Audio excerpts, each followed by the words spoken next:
প্রিয় শিক্ষার্থী বন্ধুরা, গত পর্বে আমরা যেখানে রেখেছিলাম আজকে আমরা সেখান থেকে শুরু করব।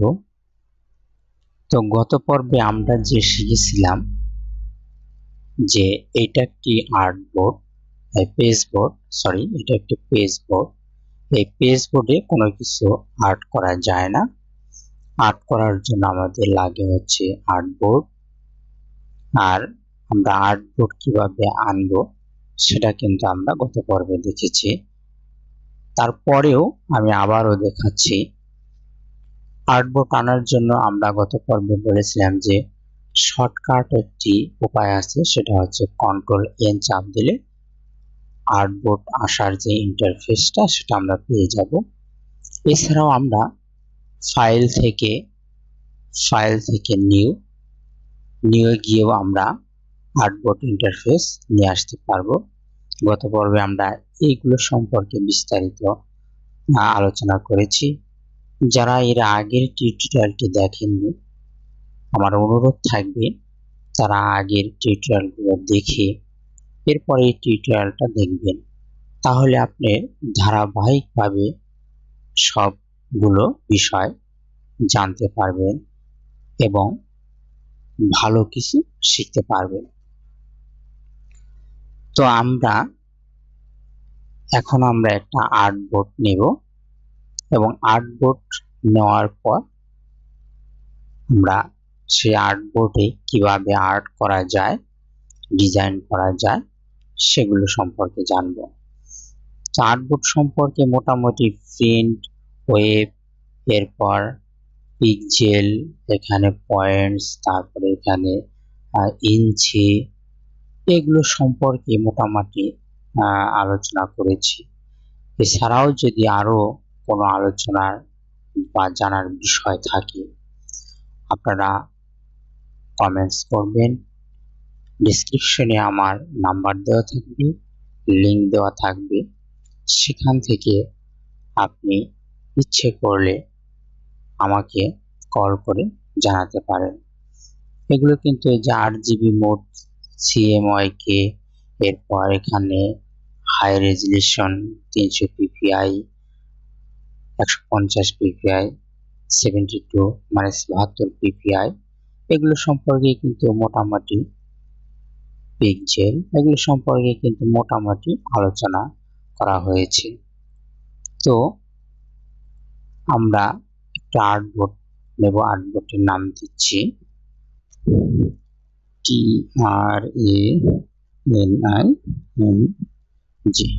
ট্রেনিং। এরপর কাস্টমাইজ, এখানে আমরা ওয়েব এলিমেন্ট রাখলাম।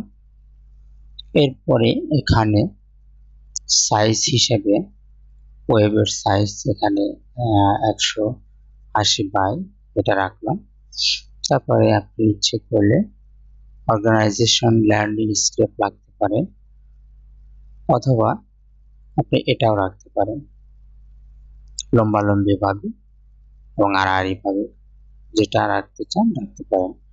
আর ওয়েবের জন্য RGB আর স্ক্রিন হচ্ছে 72, এগুলো সব কিন্তু অটোমেটিক্যালি চেঞ্জ হয়ে গেছে। তো এখন আমরা ওকে ক্লিক করব। ক্লিক করার পর এখানে দেখেন একটা আর্টবোর্ড চলে এসেছে। তো গত পর্বে আমরা এখানেই রেখেছিলাম যে আর্টবোর্ডটা কিভাবে আনা যায়, আর আর্টবোর্ডের আগের যে ইন্টারফেসগুলো এগুলো কিন্তু আমি ওখানে দেখিয়ে দিয়েছি। তো আর্টবোর্ডের আসার পরে আমরা দেখতে পাচ্ছি যে এই পেজবোর্ডের ভিতরে আর্টবোর্ড যখন এসেছে তখন পেজবোর্ডের এই মাঝখানে আর্টবোর্ডের নামটা দেখা যাচ্ছে। এই যে এই বারটাতে আমরা বুঝতে পারছি যে এটা আর্টবোর্ড চালু আছে কি না, এটা আমরা জানতে পারতেছি। আর কয়টা আর্টবোর্ড চালু আছে সেটা কিন্তু এখান থেকে আমরা জানতে পারবো। দেখেন আমি আরেকটা আর্টবোর্ড নিচ্ছি নতুন, আরেকটি আর্টবোর্ড নিচ্ছি নতুন, আরেকটি আর্টবোর্ড নিচ্ছি নতুন।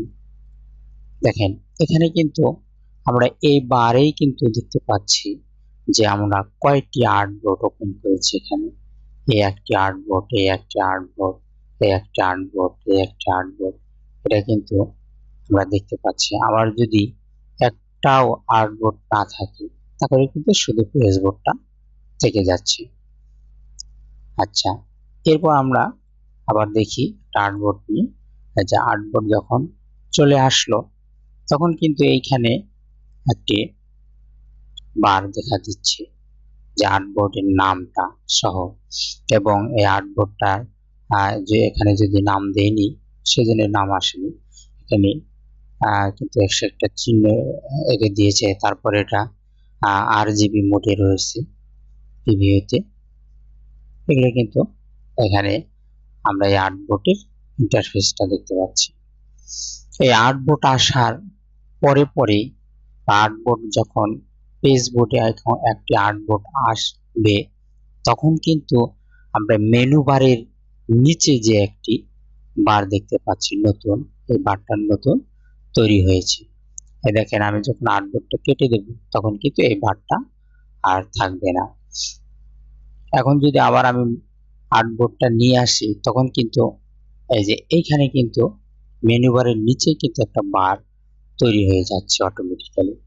এই বারটা হচ্ছে কন্ট্রোলিং বার। এটা হচ্ছে উপরেরটা হচ্ছে মেনু বার, তার নিচেটা যখন আর্টবোর্ড আনা হবে তখন কিন্তু এখানে কন্ট্রোলিং বারটা চলে আসতেছে। অর্থাৎ এই আর্টবোর্ডে কন্ট্রোল করার জন্য এই বারটা অটোমেটিক্যালি তৈরি হয়ে গেছে। আপনার এই আর্টবোর্ডটা যখন আমরা নিয়ে এসেছি তখন কিন্তু এই যে এখানে কন্ট্রোলিং বারটা যখন এসেছে, এই কন্ট্রোলিং বারটাতে দেখেন এইখানে একটা কিন্তু বাটন, এখানে একটা বাটন, তারপরে এখানে স্টোরেজ, এখানে একটা বাটন, এখানে একটা বাটন, এই সবগুলোর কিন্তু আলাদা আলাদা কাজ আছে। আমরা আস্তে আস্তে করে সবগুলো এই কন্ট্রোলিং বারের কাজগুলো শিখব। তো এই আর্টবোর্ডের উপরে যদি এখন আমরা কোনো কিছু আঁকি,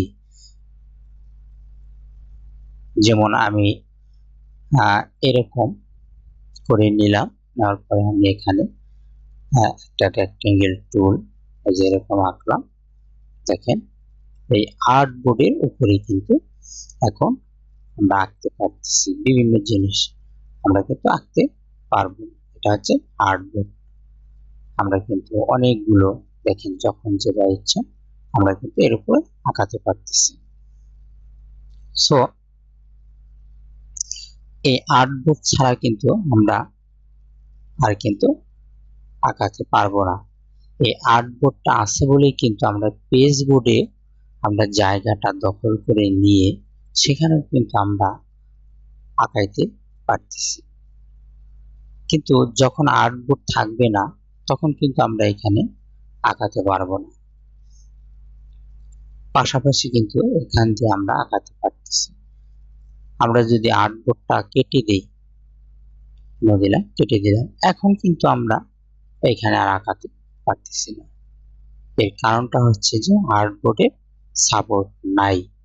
পেজবোর্ডে শুধু পেজবোর্ড আছে, পেজবোর্ডে আর্টবোর্ডের সাপোর্টটা নাই। এই আর্টবোর্ডের সাপোর্ট ছাড়া আমরা কোনো কিছু ডিজাইন করতে পারবো না বা কোনো কিছু আঁকাতে পারবো না। এই জন্য আমাদের আর্টবোর্ডটা অবশ্যই আনতে হবে। তো আর্টবোর্ড আনার পরে আমরা এইখানে নো সিলেকশন, এখানে একটা অপশন রয়েছে, এইটা একটা এখানে কালার প্যালেট সর্স রয়েছে, এটারও কালার প্যালেট সর্স রয়েছে। এই যে এইটা যে এখানে রয়েছে বাটনটা, এইটা হচ্ছে ফিল, এটা হচ্ছে এই বাটনটার নাম হচ্ছে ফিল কালার, আর এই বাটনটার নাম হচ্ছে স্টক কালার। ঠিক আছে, স্টক, এটা হচ্ছে ফিল, এটা হচ্ছে স্টক। তো আমরা এই ফিল এবং স্টকটা জানব। তারপর আছে এইখানে আপনার স্টকটা কত পিটি পর্যন্ত থাকবে সেটার কিন্তু আপনারা এখান থেকে নির্ধারণ করে দিতে পারেন। তো আমি একটা অবজেক্ট, যখন আর্টবোর্ডের উপরে কোনো কিছু আঁকা হয় সেটাকে একটা অবজেক্ট বলা হয়। যেমন আমি এই বৃত্তটা এঁকেছি, এটা একটি অবজেক্ট। আমরা এই অবজেক্টটা, এই যে একটা অবজেক্ট আঁকলাম, এটার নাম হচ্ছে একটা অবজেক্ট। এই অবজেক্টের আবার দুটি কালার থাকে, একটা হচ্ছে ফিল কালার আর একটা হচ্ছে স্টক কালার। আচ্ছা, এখন আমরা ফিল কালার আর স্টক কালারটা সম্পর্কে জানব। এইটা হচ্ছে ফিল কালার। ফিল কালারটা কোনটা সেটা আমরা কালার দিয়ে বোঝাই দিচ্ছি।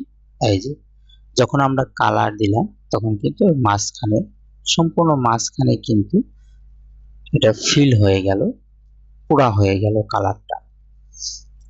এই যে আমরা বৃত্তের ভিতর কিন্তু দেখতে পাচ্ছি। আর স্টক কালার হচ্ছে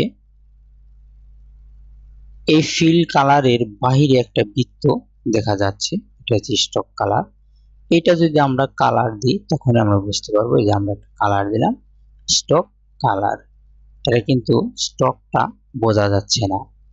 এই স্টকটা বৃত্তটা আমরা কত পিটি করে দেব সেটা এখান থেকে নির্ধারণ করা যাবে। দেখেন, এটা নির্ধারণ করলেই কিন্তু বোঝা যাচ্ছে যে এটা হচ্ছে ফিল কালার আর হচ্ছে স্টক কালার। আমরা যদি ফিল কালারটা নান করে দেই তাহলে কিন্তু শুধু স্টক কালারটা থেকে যাচ্ছে। এই যে স্টক কালার, এটা হচ্ছে স্টক কালার, আর মাঝখানে যেটা থাকে সেটা হচ্ছে ফিল কালার। আমরা যদি ফিল কালারটা রেখে দিলাম, তারপর স্টক কালারটা আমরা নান করে দিলাম, তাহলে কিন্তু শুধু বৃত্তটাই থাকবে, সাইটের এই স্টকটা আর থাকবে না। তো এখান থেকে কিন্তু আমরা বুঝতে পারলাম যে এই আর্টবোর্ডের উপরে যদি কোনো একটা কিছু আমরা ডিজাইন করি বা আঁকি, সেই অবজেক্টটার কিন্তু দুইটি ভাগ থাকে। একটা হচ্ছে ভিতরের অংশ থাকে, আর একটা হচ্ছে ভিতরের বাহিরের অংশ থাকে।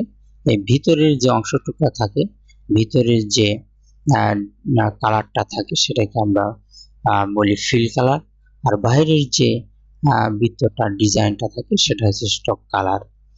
এই একই জিনিস কিন্তু দেখেন, এই বাটনটা, এখানে যে বাটনটা, এই বাটনটা, এই ফিল কালার বাটনটা আর স্টক কালার বাটনটা, এই দুইটা বাটনই কিন্তু আবার এইখানে রয়েছে। আমরা কিন্তু টুলবারের দেখেন এইখানে আমরা দেখতে পাচ্ছি যে বৃত্ত লাল, আমরা এখানে লাল অংশ নিয়েছি, আর স্টক কালারটা নান করা আছে, এখানেও কিন্তু নান করা আছে। এখানে যদি আমরা কোনো কালার দিই সেখানে কিন্তু এখানে কিন্তু কালারটা চলে এসেছে। এছাড়াও কিন্তু আমরা ফিল কালার আর হলো স্টক কালারটা কিভাবে বুঝবো, যে এই বৃত্তটা হচ্ছে ফিল কালার, অর্থাৎ এই বৃত্তটা পুরোটাই পরিপূর্ণ থাকে কালার দিয়ে, আর এইটা হচ্ছে, এই বৃত্তটা হচ্ছে স্টক কালার। স্টক কালারটা এই যে ভিতরে কিন্তু ফাঁকা, তারপরে কিন্তু এই কালারটা। এভাবে আমরা বুঝতে পারবো যে এটা ফিল কালার, এটা ফিল কালার, এটা স্টক কালার, এটা ফিল কালার, এটা স্টক কালার, এটা ফিল কালার, এটা কিন্তু স্টক কালার। এটা কিন্তু আমরা বুঝতে পারবো। আর এই যে যখন আমরা আর্টবোর্ডের উপর মাউস পয়েন্টারটা চাপ দেব তখন কিন্তু নো সিলেকশন লেখা আসতেছে, আর যখন এইটাতে ক্লিক, এই বৃত্তটার উপরে ক্লিক করবে তখন কিন্তু পাথ লেখা আসতেছে, পাথ। আর এই পাথেরই এই কন্ট্রোল, এই পাথটা যখন লেখা আসবে তখন এই পাথের কিন্তু কন্ট্রোল বারটা পাথের হয়ে যাবে। আর স্টকে আমরা যখন পেজ আর্টবোর্ডে যাব, আমরা যখন আর্টবোর্ডে যাব তখন কিন্তু এই আর্টবোর্ডের কালারটা আর্টবোর্ড মেনটেনের জন্য এই কন্ট্রোল বারটা কিন্তু আর্টবোর্ডের হয়ে যাচ্ছে, আর যখন বৃত্তটা সিলেকশন হবে তখন কিন্তু কন্ট্রোল বারটা বৃত্তটার হয়ে যাচ্ছে। এই জিনিসটা আমাদের মনে রাখতে হবে। তো বন্ধুরা, আজকে আমরা এই পর্যন্তই জানলাম। এখান থেকে আমরা পরবর্তীতে আরো অনেক বিষয়গুলো আমরা আস্তে আস্তে শিখব। প্রত্যেকটা টুলের কাজ আমরা আস্তে আস্তে শিখব।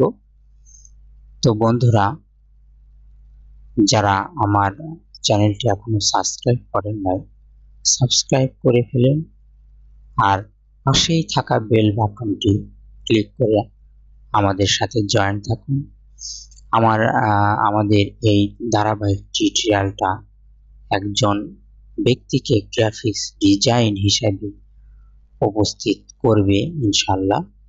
যদি কেউ আমার এই ধারাবাহিক টিউটোরিয়ালের সাথে থাকে, যদি ভালো কিছু শিখতে চায়, তাহলে আমার প্রত্যেকটি টিউটোরিয়াল মনোযোগ সহকারে দেখতে হবে এবং সেই সাথে প্র্যাকটিসও করতে হবে।